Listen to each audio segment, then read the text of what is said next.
live in 2 minutes.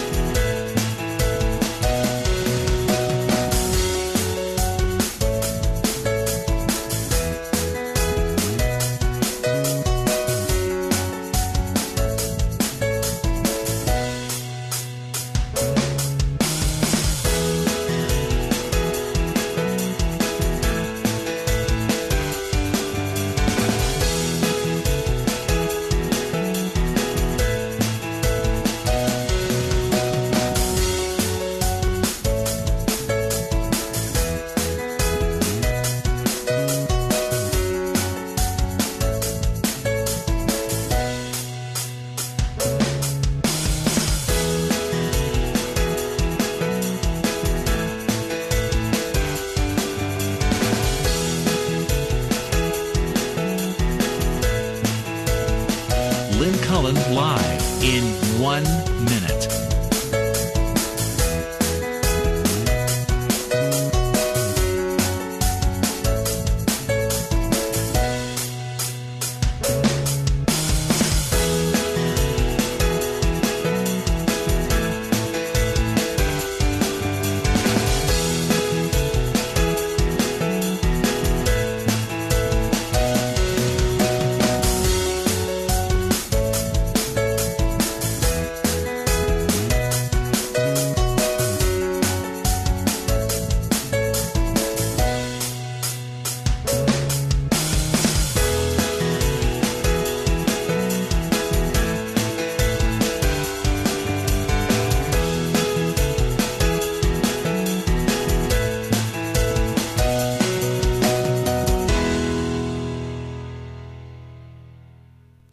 Welcome to Lynn Cullen Live at pghcitypaper.com. Email your questions and comments to Lynn at pghcitypaper.com.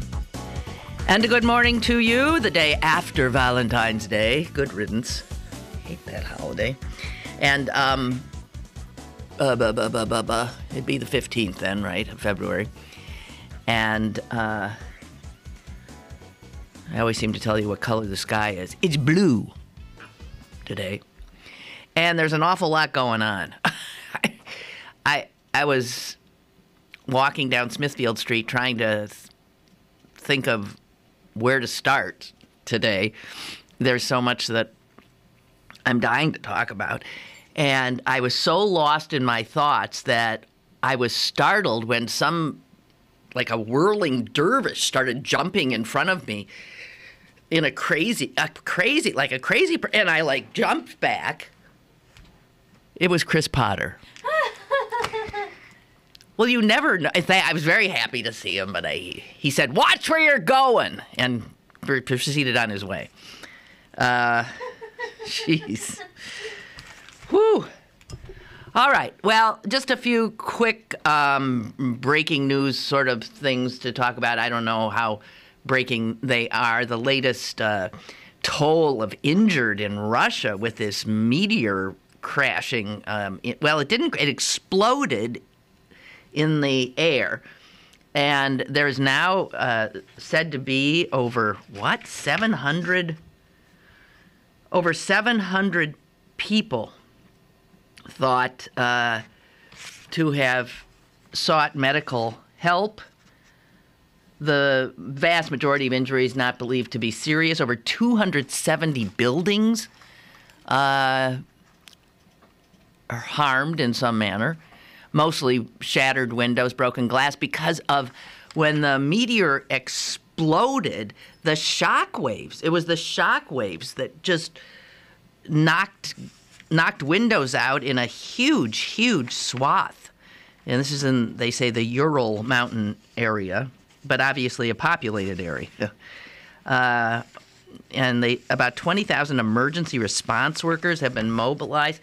Now, the scientists say, hey, guys, this kind of thing happens all the time, but because if you look at the globe, most of it is water, and much of it is unpopulated. Generally, when one of these things comes that close and or hits, it's not observed.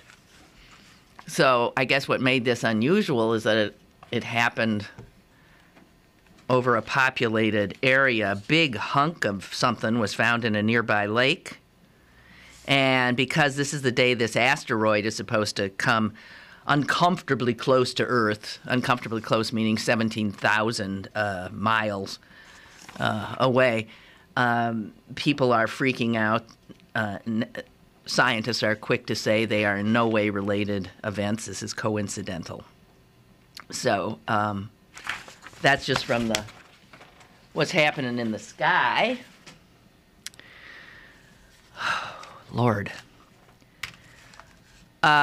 Closer to home, the Pennsylvania Attorney General has thrown a big wrench into Governor Corbett's plan to essentially privatize the lottery, and has said that the contract that he has entered into with this Great Britain firm to do just that, manage the lottery, is in fact illegal. And so that now is on hold. The thing is his entire budget that he unveiled is sort of resting on the monies he hoped to have gotten from this. That budget is just a house of cards. I mean, it's based on this now, which is up in the air, and it's also based on the sale of the state liquor stores, which is not a done deal either. So I think in that regard, this budget is in big trouble. Lots of news, of course, on the Heinz sale.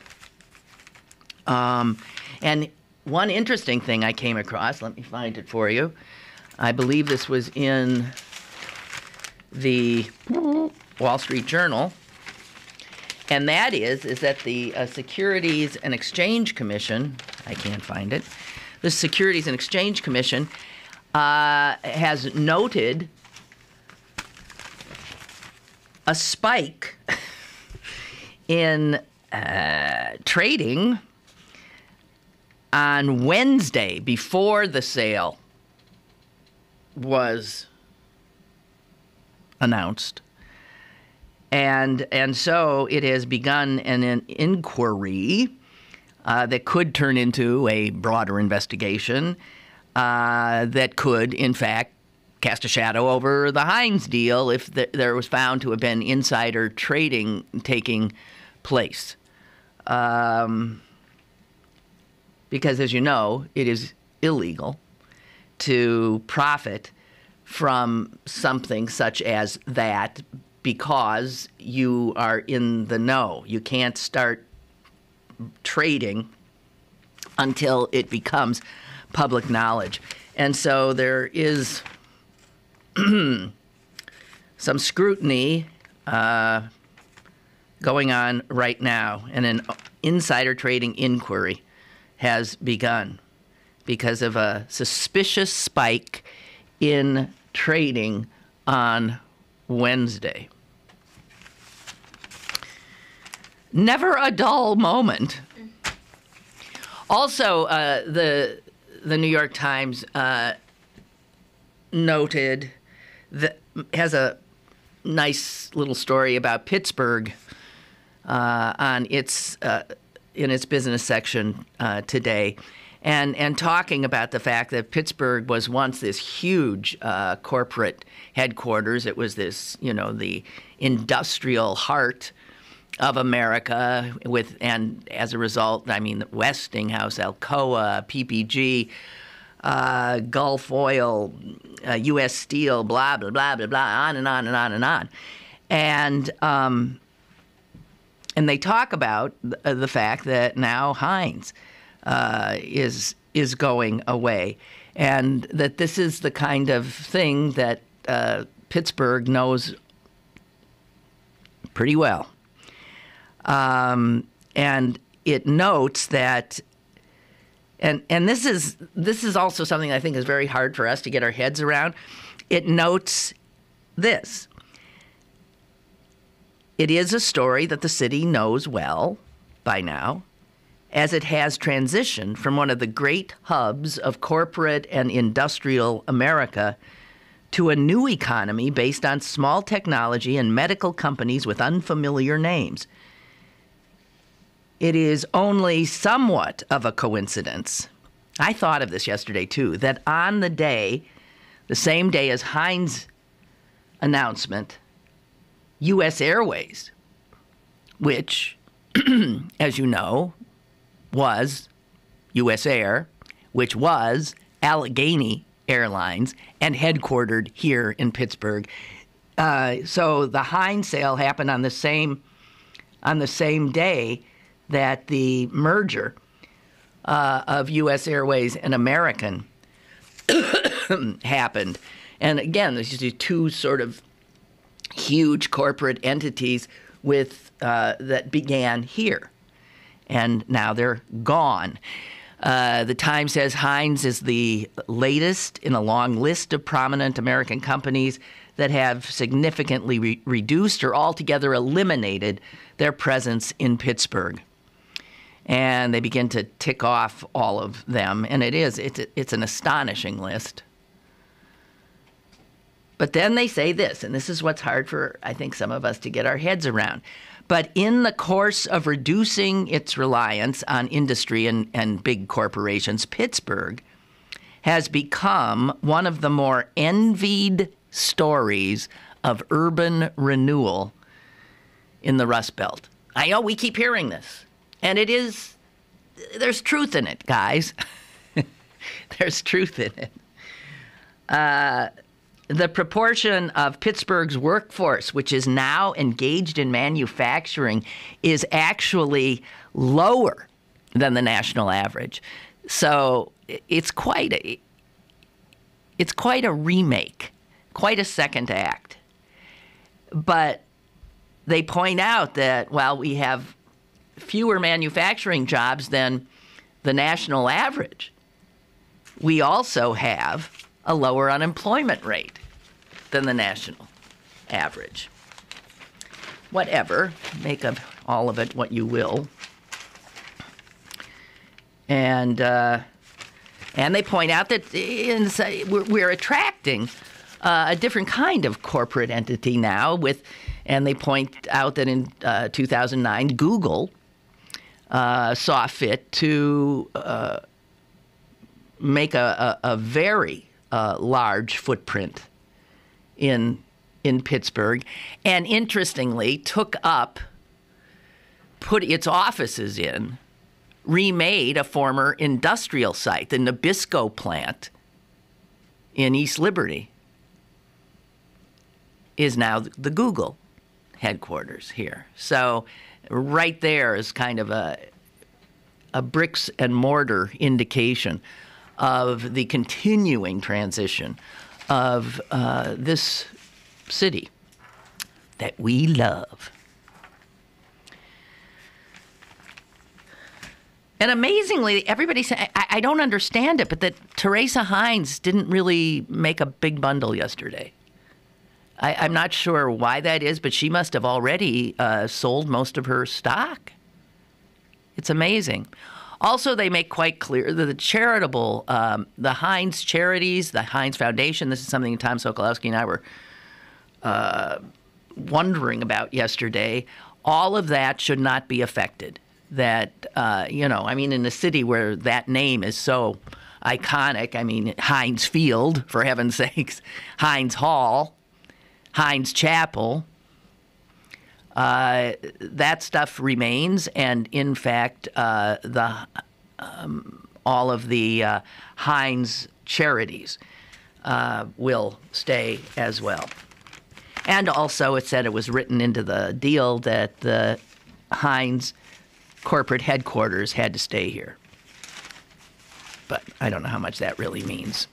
So, anybody who wants to talk about any of this stuff, feel free. Those are some of the subjects on the menu. What I want to talk about, though, is something that I had intended to talk about yesterday, and then just it got lost in whatever it was that Tom and I got ourselves into.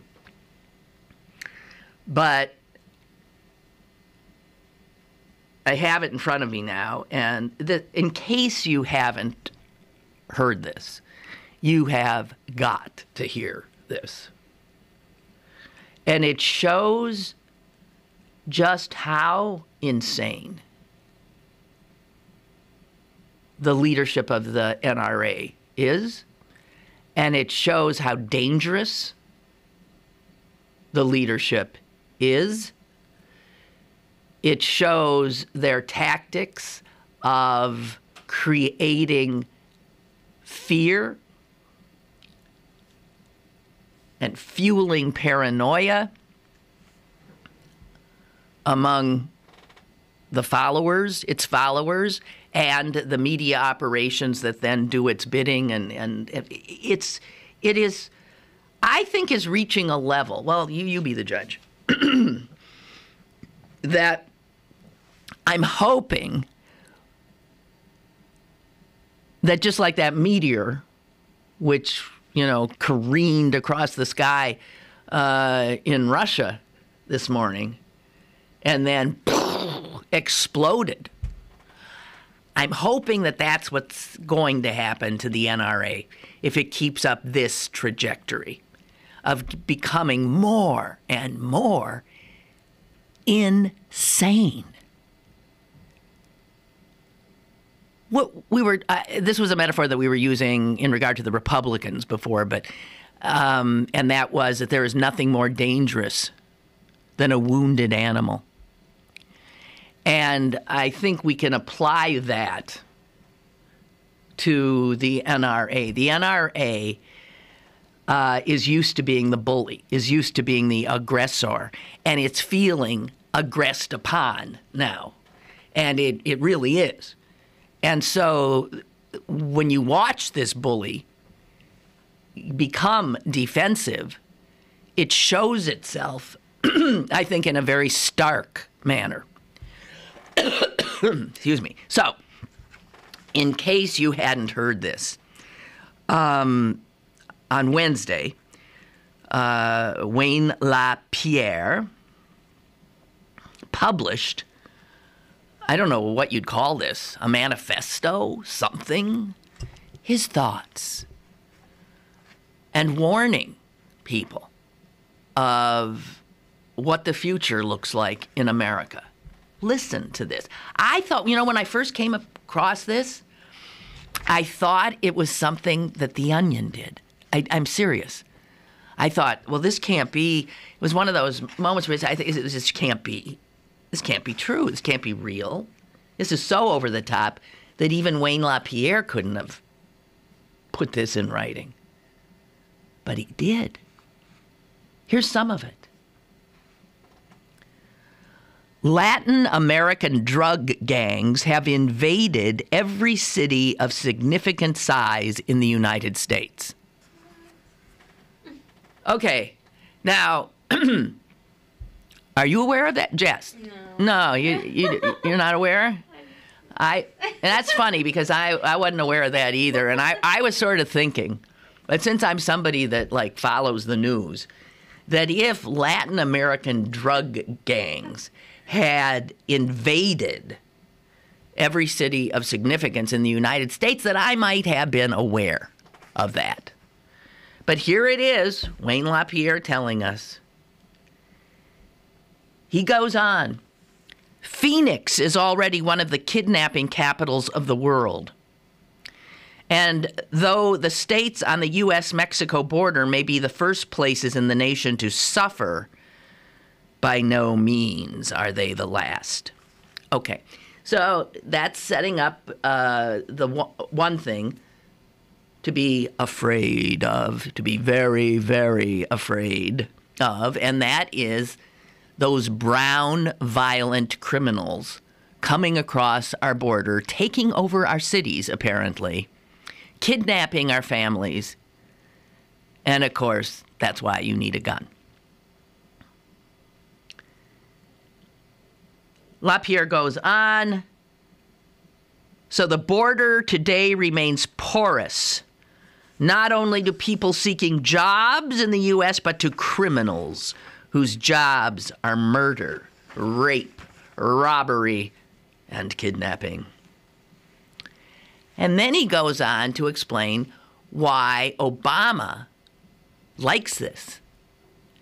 because it allows him, gives him the pretext to take away your guns. Here's Wayne LaPierre. I quote, "A heinous act of mass murder, either by terrorists or by some psychotic who should have been locked up long ago, will be the pretext to unleash a tsunami of gun control." Here's something else he talks about that, again, I watch, listen, read news constantly, did not know. After Hurricane Sandy, we saw the hellish world that the gun prohibitionists see as their utopia. I'm thinking, what? What did Hurricane Sandy have to do with gun prohibition? I'm thinking, I thought that was an act of nature. I mean, I saw horrific scenes, but it was because of the hurricane. No, I was not looking at the right thing, according to Mr. LaPierre. Here's what he tells us. Looters ran wild in South Brooklyn. Again, I saw not one picture of looting. Did you? Did I miss that? Wait, Jess, did you? No. Looters ran wild in South Brooklyn. Now that's, see, black people live in South Brooklyn, so they're marauding black people. There was no food, water, or electricity. And if you wanted to walk several miles to get supplies, you better get back before dark, or you might not get home at all.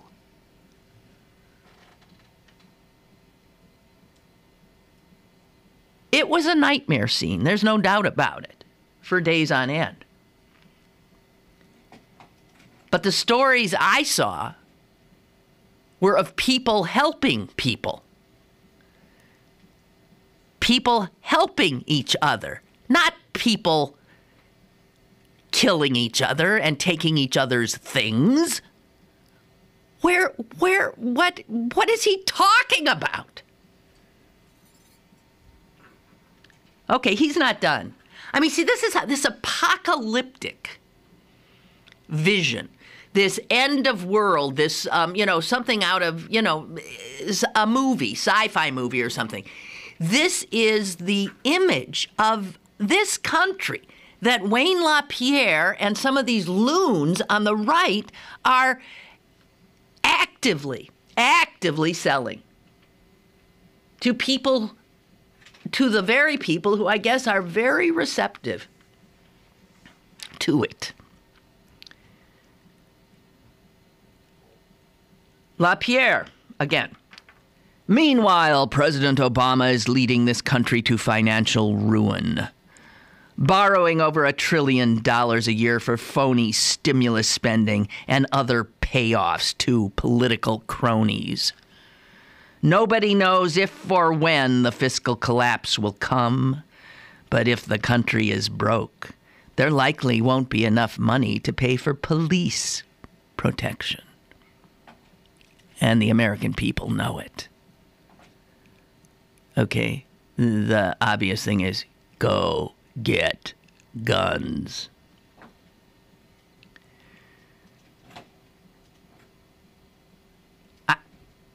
Here's more. Hurricanes, tornadoes, riots, terrorist gangs, lone criminals. These are perils we are sure to face. Not just maybe. It's not paranoid to buy a gun. It's survival. It's responsible behavior, and it's time we encourage law-abiding Americans to do just that. We, the American people, clearly see the daunting forces we will undoubtedly face.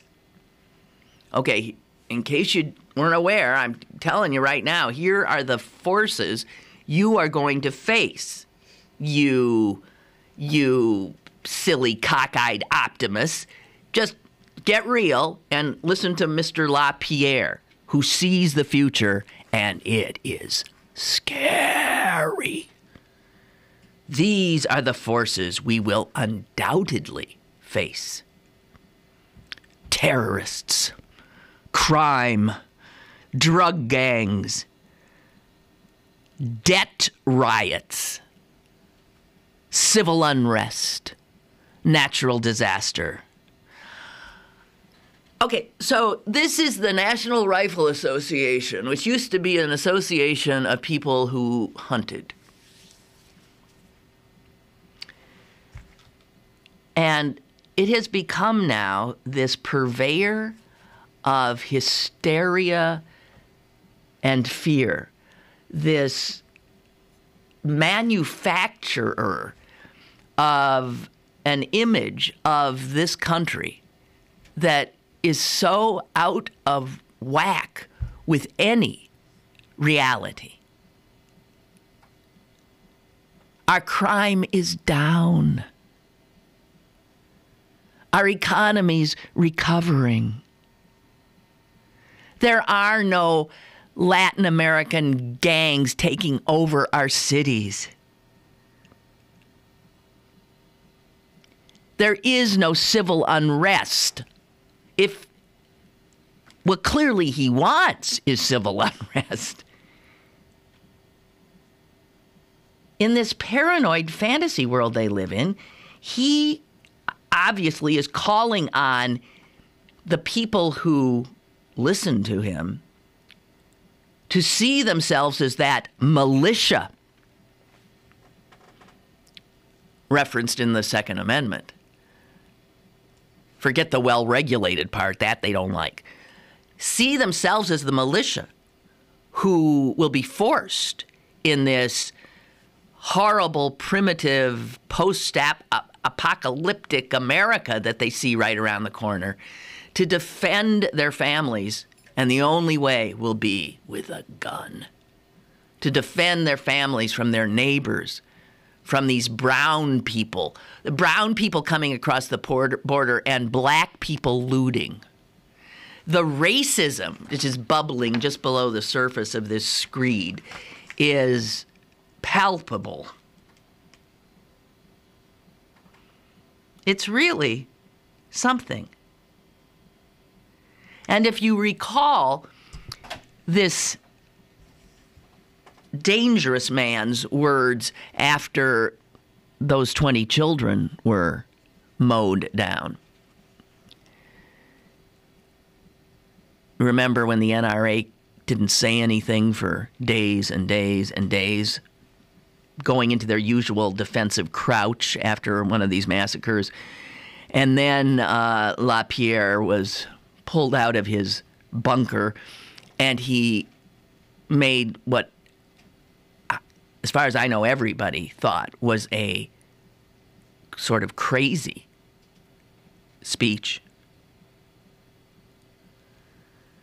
Well, that crazy speech is followed up by this, where he had the time to think about what he was saying, and he wrote this down.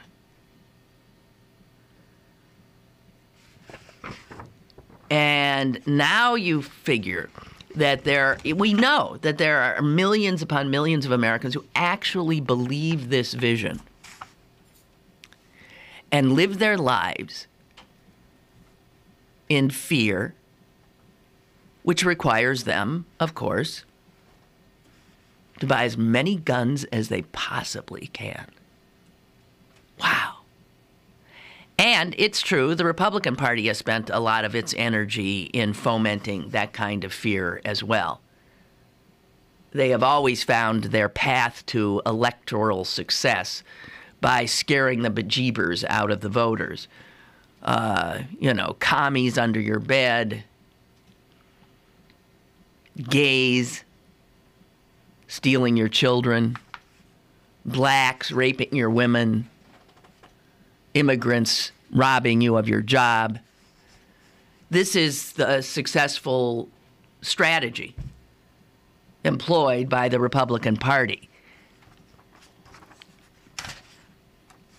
And it didn't look forward enough, because now the very people that they spent so much energy on trying to cull from the fabric of America and create these whipping boys and people and groups to be feared, those people are now embraced in America. They make America. Gays and brown people, immigrants and blacks. So, whoops, the Republican Party now has reason to be afraid of the future. But what they should fear is their own fear. They should listen to a good old Democrat like FDR. Their fear and their fear-mongering and they're appealing to the lowest forms of emotion, fear, anger, envy, all that kind of stuff, is what's brought them to this sorry state. Oh, my God. I have to take a break. Well, it's just beyond me. Okay. I'll take a break. And shut up. Email your questions and comments to Lynn at pghcitypaper.com or call Lynn at 412-316-3381. Lynn Cullen Live will return in a moment. Go to bergbargains.com for great deals on meals from your favorite local restaurants, museums, and shows. This week only, give discounts up to 20% on gift cards to the Olive Garden. Supplies are limited. bergbargains.com, Pittsburgh's best bargains. bergbargains.com. Packers. Vikings. We come from different places. Uptown. Downtown. We come to different conclusions. Half empty. Half full. But when we live united, we make a real difference in the building blocks of life. Children succeed in school, families gain financial stability, the health of our neighbors improves, and suddenly so do our communities. Real change won't happen without you. Live united. So give, advocate, volunteer, live united. Sign up today at liveunited.org. Brought to you by United Way and the Ad Council.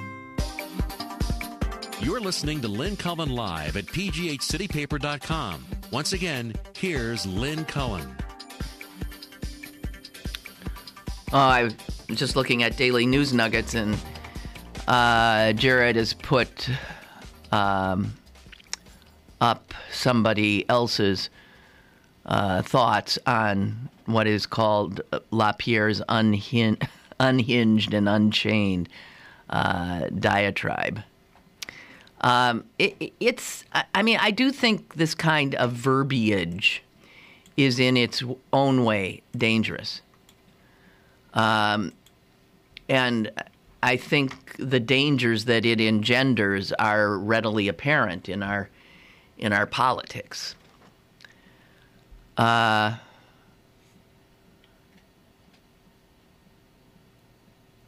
got more stuff here than I had. Oh, my God. Wow. And somebody else has pointed out that they have this enemies list. And if you look at the list, it's just amazing. Almost every Jewish organization is on it. Is. So I guess you add Jews to the people that you better watch out for, which is typical. I mean, it's blacks, it's browns, it's gays, it's Jews, they've got like an organization like B'nai B'rith down. That's a men's, essentially, service organization. The Anti-Defamation League. Give me a break. I just wonder when the people who belong to the NRA, who have paid dues to that organization, will rise up and realize that this lunatic is harming them and what used to be the mission of that organization. Which last time I looked, I think, was about responsible gun ownership. I mean, you'd go to the, NRA had places where you learned how to properly shoot and keep and take care of your weapon. And somehow, in the recent past, this organization has morphed into this crazed marketing arm of the gun manufacturing industry. It doesn't represent sportsmen. It has nothing to do with sportsmen anymore. It's time for the sportsmen to get out of the NRA so that it gets reduced to what it really is and people can see it for what it is. You need to stop fueling this insane organization and irresponsible organization. Even if you value that Second Amendment, I would think nothing is putting that amendment in harm's way more than the hysteria of those who purportedly are defending it. Unbelievable. Okie doke. Oh, a few other thoughts about things that are in no way related. Just things that I've noted in the news in the last 24 or 36 hours. Here's an interesting little item. If you rank the states by virtue of which are the most religious states, and you do that by obviously polling people and finding out how they self-report about, do they consider themselves very religious or sort of kind of religious or ambivalently religious or not religious at all. And obviously these kinds of polls are done. And the most religious state, ladies and gentlemen, is Mississippi, Mississippi. And following in quick order are all its southern buddies, of course. They don't call it the Bible Belt for nothing. Alabama, Louisiana, Arkansas, Oklahoma, they're all in the top 10. And the one that sort of doesn't look like it fits because geographically it's removed is, not surprisingly, Utah, which is, of course, the Mormon state. The least religious states, strangely, are in New England. I'm saying strangely in New England because this is where the Puritans, who were very religious, landed. But now, where the Pilgrims landed, there's a bunch of secular types, humanists or something. So New England has the least religious states: Massachusetts, Rhode Island, Vermont, Maine, New Hampshire, all of them. But here's the interesting little tidbit in this story. If you take that statistical reality of religiosity and then overlay it with a map that shows where people are most heavily medicated for depression, they coincide. So that the most religious states are also the states with the highest use of antidepressants. And in some ways that's surprising, right? Because people who are religious, I would think, are religious in part because it gives them solace and informs their lives and gives them hope. Right? Isn't that the whole idea? So how odd is it that, like, Utah is the capital of antidepressant pill popping in the United States? More people in Utah, all those hard-working little Mormon bees, more people in Utah are on antidepressants than any state in America. And in fact, Utah's antidepressant population is twice the national average. So of the top 10 most religious states in this country, 9 of those 10 are also have higher than average use of antidepressants. I don't know. As I say, I'm not going to draw any conclusions because I don't know what those conclusions are, but it's just, I think in some ways, surprising or not. Again, when you look at the most religious states, you also find the most abortions. You look at the religious states, you find the most unwed mothers. So what? Would somebody explain all that to me? If religion is so good? Or if it informs you in some way to help you better live your life and make choices? I don't know. Rich writes a few comments. In my opinion, Wayne LaPierre truly...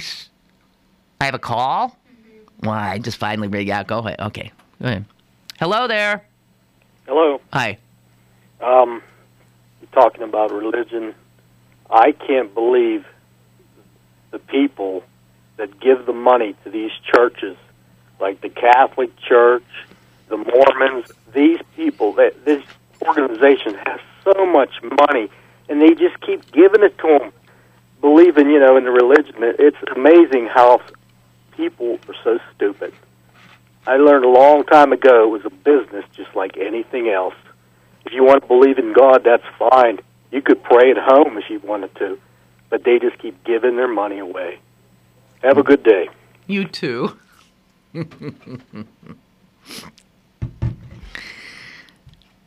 I love that guy. I picture him with this little... There was that cartoon character in an old comic strip that Al Cap did. Wasn't that... Andy Cap? Andy Cap is a cartoon, but there was a guy who'd had a cartoon, and his name was Al Cap, I think. And is he the one that had that guy with the unpronounceable name, Joe? It was like BXPO. And he always walked around with a black cloud over his head. Is that... What are you coming up with there, Jess?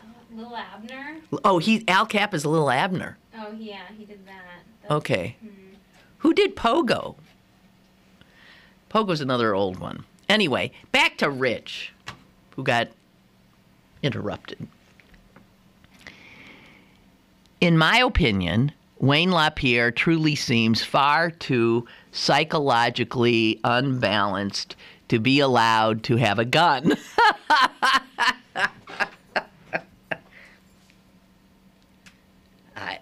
I can't disagree with that. His mannerisms, his body language, the way he speaks, all of it collectively sends a very uncomfortable vibe to me. Yeah, he seems about ready to explode, doesn't he? He seems ready to lose it. You don't want a guy with that kind of, vibe to be heavily armed. Rich also says, the delay... Oh, God, I haven't even talked about this because it makes me so angry. The delay of the Hagel confirmation is nothing but a childish prank. These House and Senate GOP members, to me, have become a legitimate threat to this country.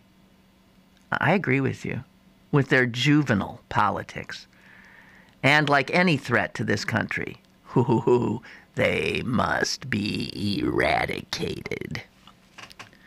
Yeah, that's funny. Like if I were to write a screed like Wayne LaPierre about who to be afraid of, it wouldn't be Latin American drug gangs, and it wouldn't be black people in South Brooklyn looting, which, as far as I know, didn't happen. It won't be that. It will, of course, be... You want to know who you have to arm yourselves and, who could potentially take this country down? It's the Republicans, as currently constituted. To say that they have thrown a wrench into the machinery of our government is not a metaphor, it's reality. They continue to stop it from functioning. As the president said, hey, We're fighting a war. We have soldiers in a war that is still going on, and you won't give me my defense secretary because you're holding him hostage because you want to know who said what still about Benghazi. They're insane.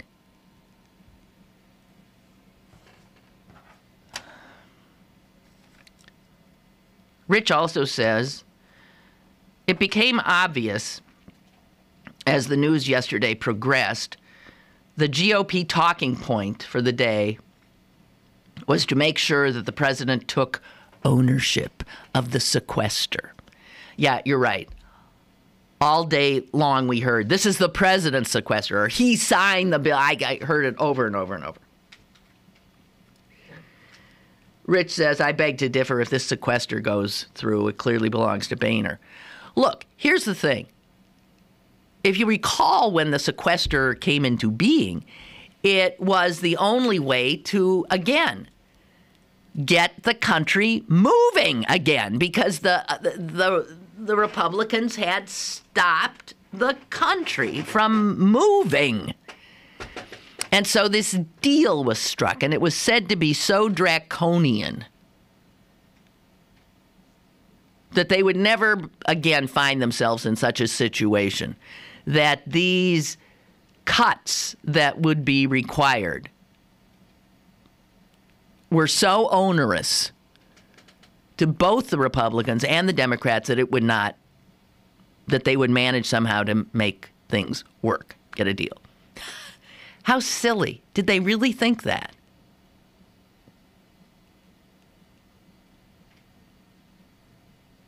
It's so funny because now here it is upon us, and it's like, the fiscal cliff, the this and that. They're willing to just let it happen because they cannot work with this president. They just can't get themselves to do what they're supposed to do. It's sad. It's sad, and it's a dangerous, dangerous game they're playing.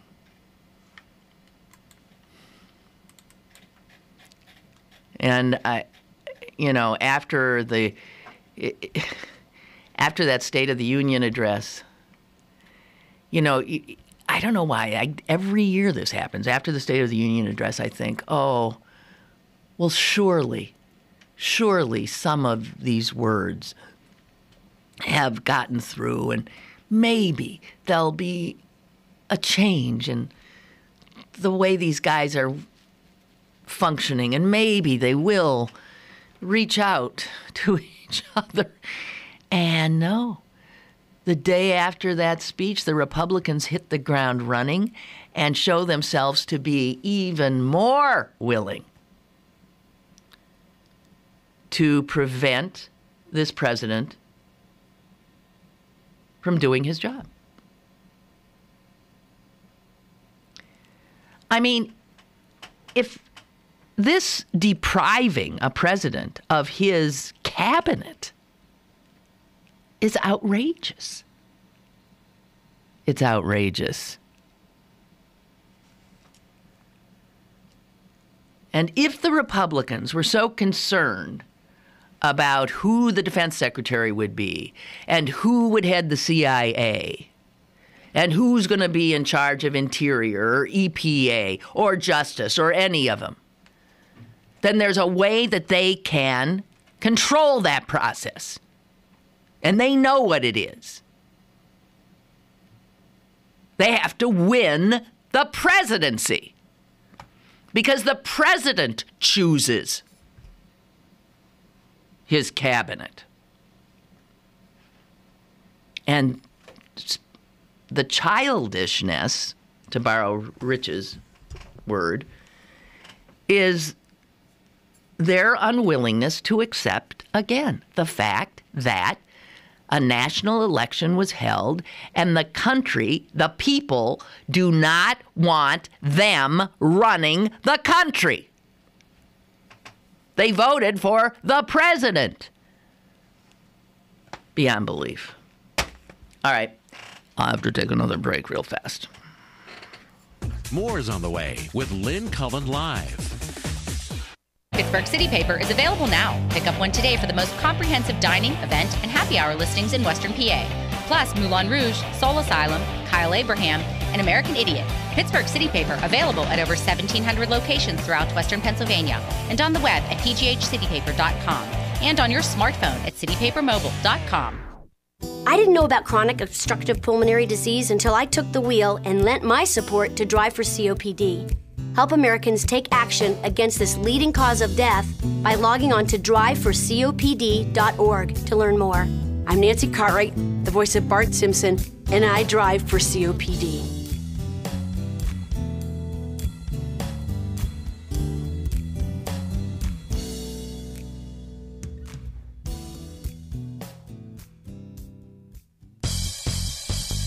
Have a question or an opinion? Call Lynn Cullen at 412-316-3381 or email lynn at pghcitypaper.com.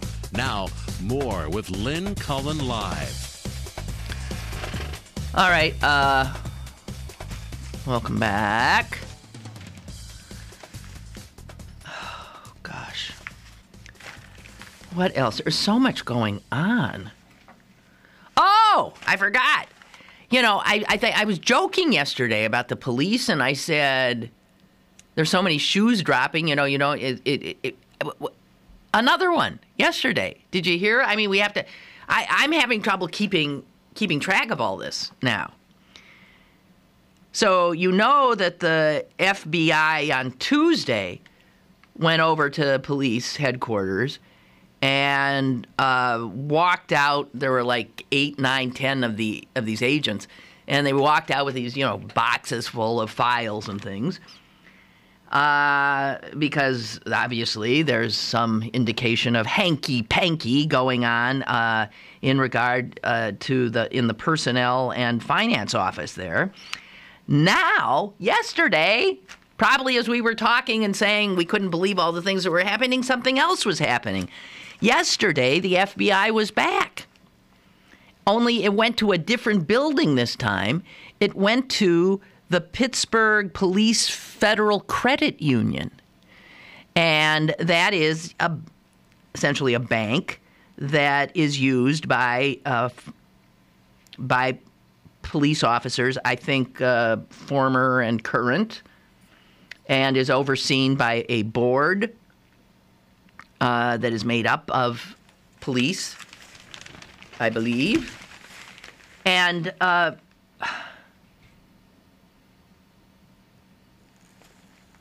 Patrick, and that's in the West End. So they showed up there, and none of their directors would comment or say what was going on. So, and then there's this other report of police officers selling memorabilia with insignias on it and stuff like that is apparently absolutely not something they should be doing.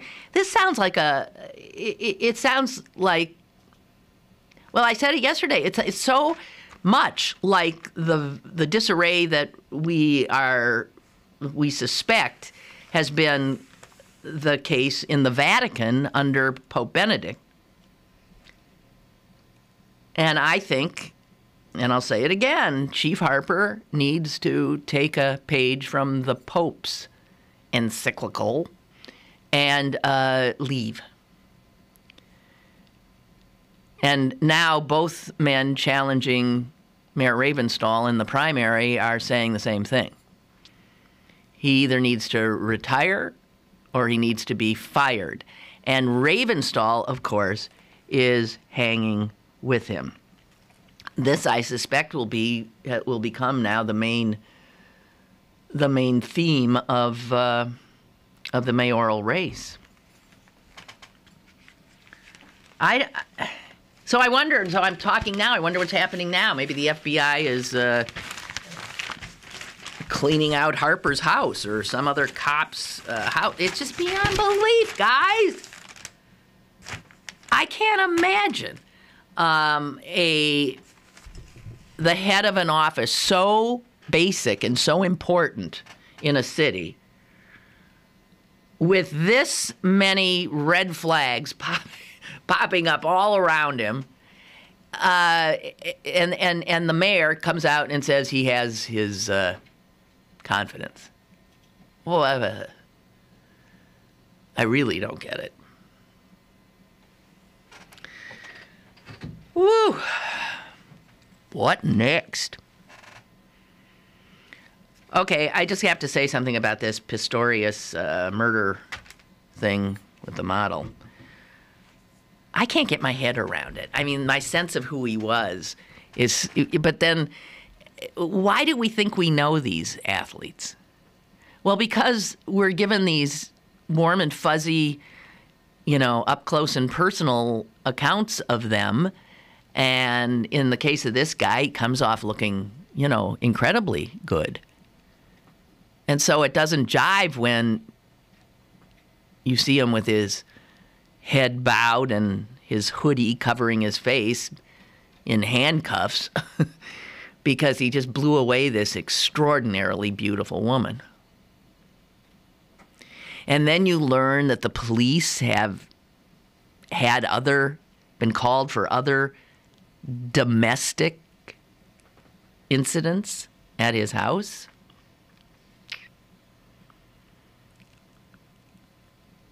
And then you see that the last tweet, did you see what her last tweet was?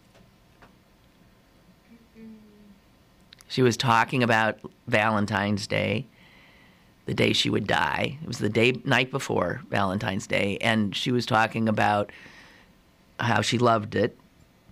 And she said, "What do you have up your sleeve for your love tomorrow?" That was her last tweet. Well, as it turns out, her love had a gun. She was shot 4 times. Unbelievable. I think, we hear this all the time. We need to stop looking at athletes for as our heroes. We need to stop that. I mean, we can revel in their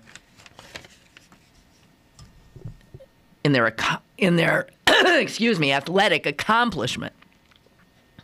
But then to make them into somehow role models in general is an absurdity because, whether it be Lance Armstrong or Oscar Pistorius or any of these people, why? Because they run fast or bike faster or overcome? Obviously you're drawn to stories in which people overcome such adversity. Armstrong because of his cancer, Pistorius because of his lack of legs. You are drawn to that.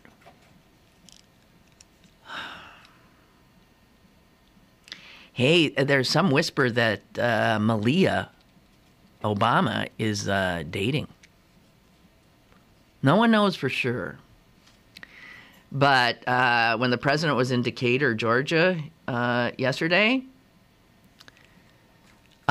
he said the following, and this is why everybody just now assumes this, but you don't know.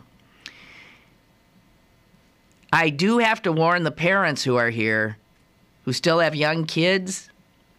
They grow up to be like, damn it, they grow up to be like 5 feet 10 inches. So he's outed how tall she is. Mm-hmm. She's 5'10" and growing. She's only 14. Who still have young kids, they grow up to be like 5 feet 10. And even if they're still nice to you, they basically don't have a lot of time for you during the weekends. They have sleepovers and dates. So all that early investment just leaves them to go away.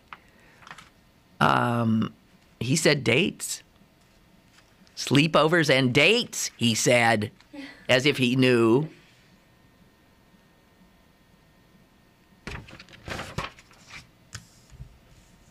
She is a beauty.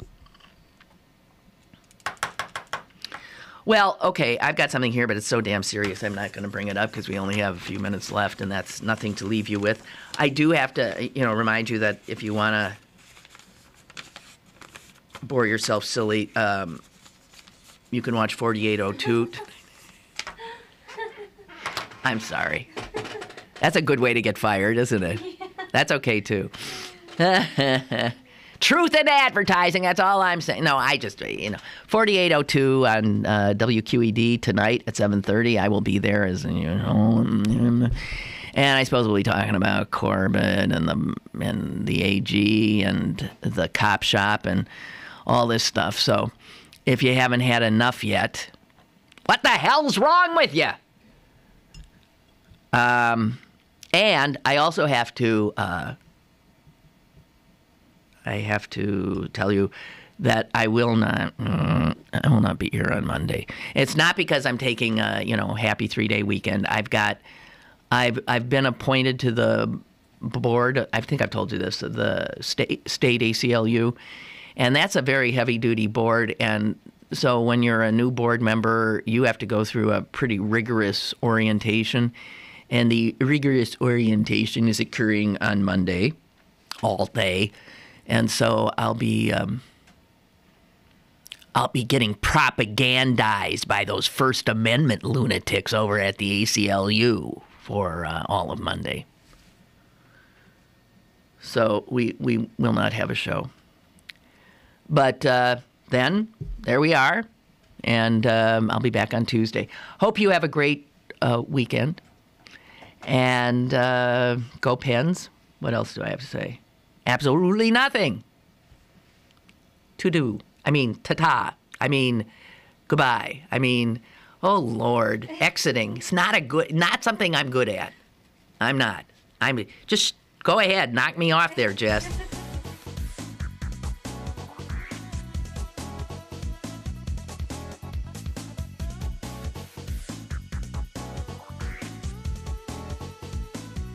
Lynn Cullen Live, Monday through Friday from 10 a.m. to 11 a.m. and archived at pghcitypaper.com.